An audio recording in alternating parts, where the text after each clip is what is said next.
धनंजय मुंडेचा कसा त्याच्याशी संबंध आहे हे तुम्ही दाखवा। धनंजय देशमुखला मला सांगायचंय की धनंजय मुंडेचा संबंध कसा आहे ते तुम्ही दाखवा ना, मीडियाला पण दाखवा, तुम्ही रेकॉर्डिंग दाखवा, तुम्ही तुमच्याकडे काय असेल ते दाखवा। वाल्मिक कराडचा कसा संबंध आहे, तर वाल्मिक कराडचं काही संभाषण झालेलं आहे का तुमच्यासोबत, तुमच्या भावासोबत, हे दाखवा।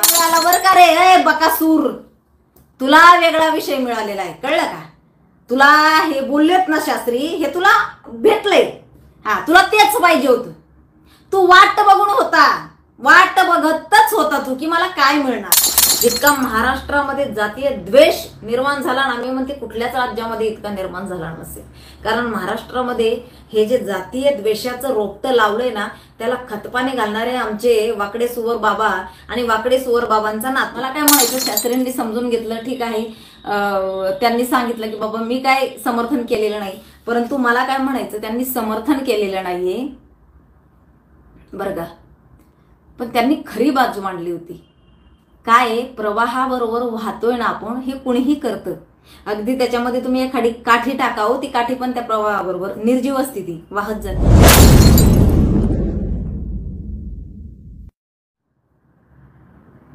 सर्वांनी बघितलं असेल, आज देशमुख कुटुंबीय हे शास्त्रीच्या भेटीला गेलेला आहे आणि मला वाटतं त्यांच्या भेटीला जाऊन देशमुख कुटुंबियांनी एक जे काही जातीय तेढ निर्माण झालेलं होतं किंवा निर्माण होत आहे किंवा जो काही द्वेष निर्माण होत आहे, कुठेतरी हा सलोखा राखण्याचा प्रयत्न त्यांनी केलेला आहे किंवा हे जे जातीय तेढ निर्माण होत आहे किंवा हे ताणल्या जात आहे, तर या भेटीनंतर, जे शास्त्रींच्या भेटीनंतर कुठेतरी याला आळा बसेल किंवा याच्यावर पडदा पडेल। जी काय शास्त्रींची काही मंडळी इतक्या गलिच्छ भाषेमध्ये किंवा इतक्या घाण भाषेमध्ये त्यांच्यावर टीका करतायत, तर ही टीका होऊ नये। ही शास्त्रींची टीका नाही तर धर्माची टीका आहे, असं कुठेतरी त्यांना वाटलं असणार आहे, कारण संतोष भैया हे वारकरी संप्रदायाशी जोडलेले होते, माळकरी होते असं त्यांचं घराणं सांगतंय आणि गडाशी त्यांचा फार पूर्वीचा संबंध आहे। कुठलाही गड असू दे, धार्मिक जो आहे, हिंदू धर्माशी निगडीत जो आहे, त्याच्याशी प्रत्येक हिंदूंची नाळ जोडलेली असते, हे तितकंच खरं आहे। तर आज धनंजय देशमुख आणि संतोष भैया यांचे मुलं हे शास्त्रींना भेटायला गेले होते आणि त्यांनी छान शास्त्रींना सांगितलं जे काय आहे ते, आणि मला वाटतं आता जी फार नाचत होती ना, त्यांनी शांत बसावं। ते तिथे गेले, शास्त्रींनी पण सांगितलं की कदाचित माझ्या तोंडून काय एखादा शब्द निघला असेल, खरं ते काय खोटं बोललेलीच नाही, मी तर माझ्या मुद्द्यावर अगदी ठाम आहेत की ते जे बोललेत ना, मी सुद्धा त्या मारेकऱ्यांचं समर्थन करत नाही। मी कालही तेच म्हटलं, मी पहिल्या दिवशीही तेच म्हटलं होतं ज्यावेळेला मी व्हिडिओ बनवले होते संतोष देशमुख यांच्या जे मारेकरी आहे त्यांच्यावर, आणि मी आजही तेच बोलते बिलकुल की मारेकऱ्यांचं समर्थन कुणीच करत नाही। मला जे वंजारी बांधवांचे भगिनींचे फोन येत आहेत बीडमधनं, इवन ती लोक सुद्धा म्हणतात ताई आम्ही अजिबात त्यांचं समर्थन करत नाही, त्यांना फाशी नाही, जसं त्यांनी संतोष भैयांना मारलं ना तसंच मारण्यात यावं, फाशी हा त्याच्यावर उपाय नाही, हे वंजारी बांधव सांगतायत। परंतु मला काय म्हणायचंय, तुम्ही त्यांना दिलं सोडून आणि त्यांच्याबरोबर तुम्ही सगळे का गोवायला लागलेत? आता मला सांगा, आज जे धनंजय देशमुख आहेत ते त्यांची पुतणी म्हणजे संतोष भैया यांची मुलं शास्त्रींना भेटायला गेलेत। मला सांगा मीडिया, काय मीडिया, मला सांगा काय रे बाबांनो तुम्हाला मजा वाटते ना? दोन समाजामध्ये वाद निर्माण झालेला आहे, पण तुम्ही मात्र कसं आम्हाला कव्हरेज मिळेल, कशी आम्हाला ब्रेकिंग मिळेल, कसं आम्हाला अगदी झूम करून माझ्याच बूम कसा पुढे दिसेल, म्हणजे माझं चॅनल कसं लोक नाही का बघतील किंवा माझ्या चॅनलवाले कसे मला शाबासकी देतील की आपलं बूम दिसत होतं वगैरे वगैरे नाही का ते। आणि अरे काय रे, ती लोक चर्चा करायला गेली होती ना तिथं, त्यांना चर्चा तरी करू द्यायची होती नीटनेटकी। अरे तुम्ही पडताय त्यांच्या अंगावर बातमी ते कव्हरेज करण्यासाठी, काय लावलं काय? किती भयंकर सांगा ना मला, किती भयंकर। काय लावले तुम्ही लोकांनी?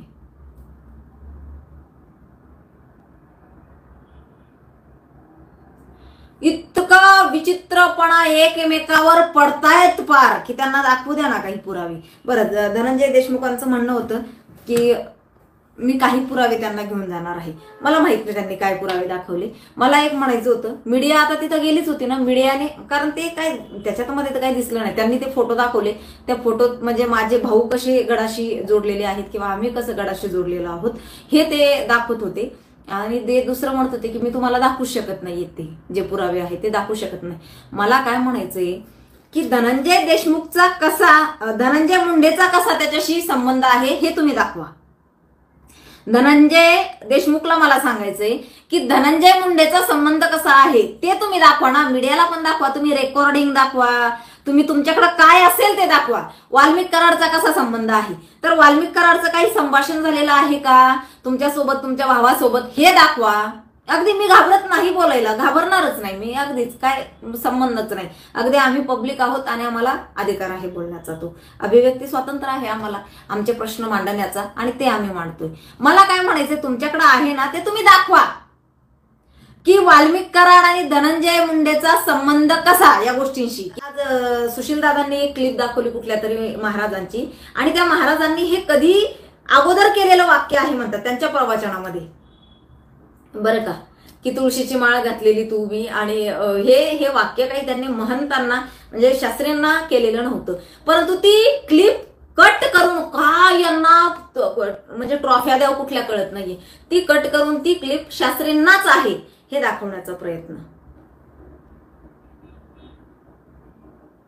काय कुठं नेऊन ठेवलाय महाराष्ट्र माझा, असं म्हणण्याची वेळ आलेली आहे. फार म्हणजे संतांना शिवाय, लक्षात ठेवा हे वाट बघून आहेत. कुठल्या धर्मावर आपल्या नाही का, कुठल्या मंदिरावर आपल्या आघात होतोय, कुठल्या धर्मावर आपल्या आघात होतोय.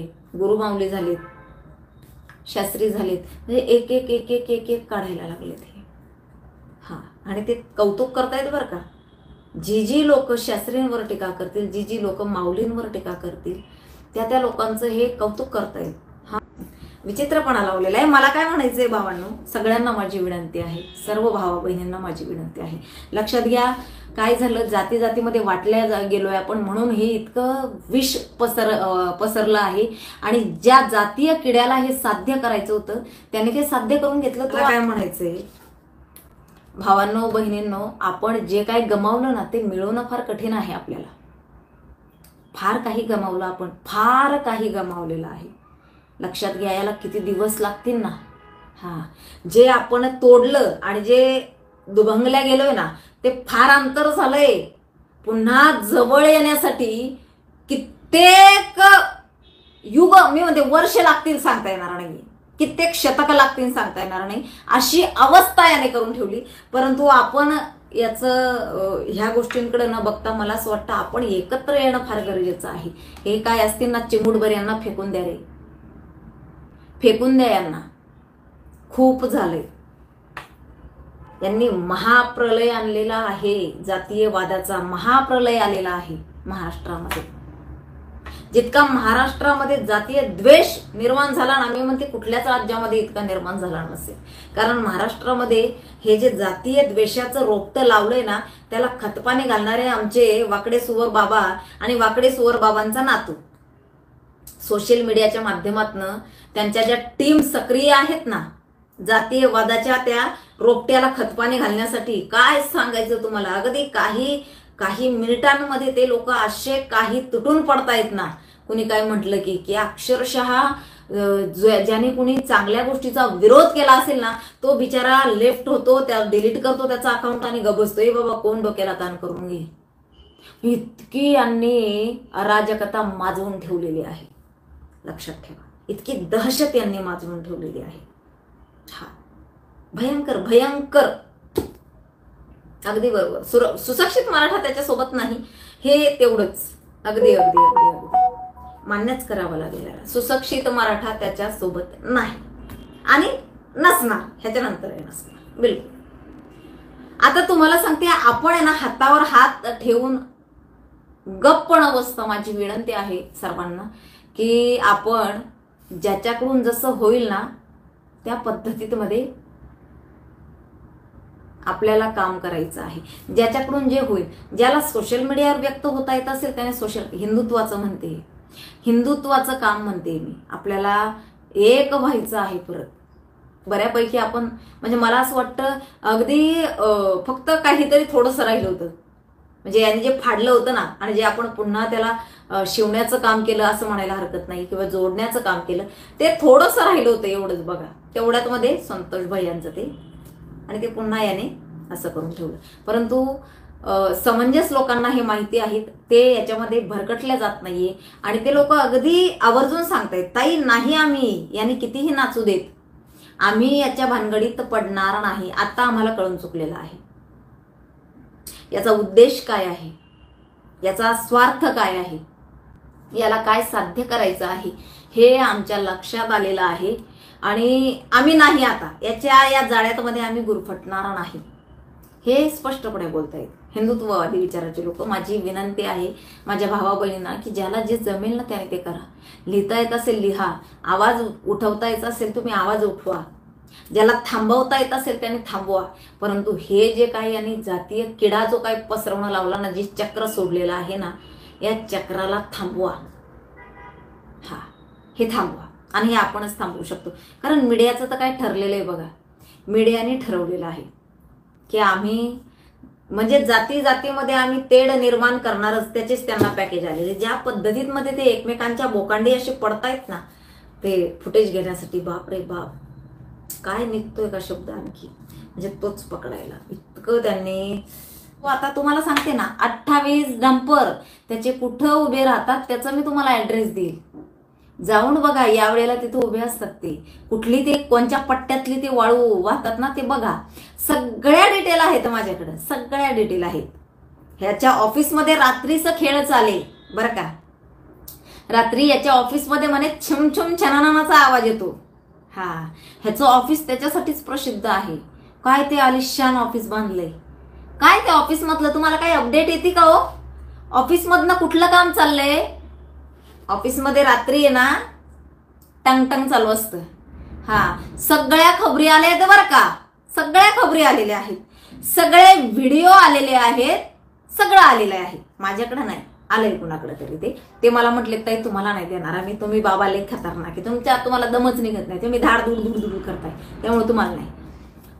तर अशा पद्धतीमध्ये ह्यांच्या ऑफिस मधनं काम चालतंय बरं का. ऑफिस मराठ्यांचं म्हणे ते ऑफिस असणार आहे आणि त्याच्यातनं फार महत्वाचं काम चालणार आहे त्या ऑफिस मधनं. हो, चला हरकत नाहीये. मस्त खा, स्वस्त राहा, जगा आणि जगू द्या. उद्या पुन्हा नवीन विषय घेऊन तुमच्या समोर येणारच. तोपर्यंत तुमची संगीता वानखेडे. गुड नाईट, शुभरात्री, श्री स्वामी समर्थ. जय हिंद, जय महाराष्ट्र, जय हिंद राष्ट्र.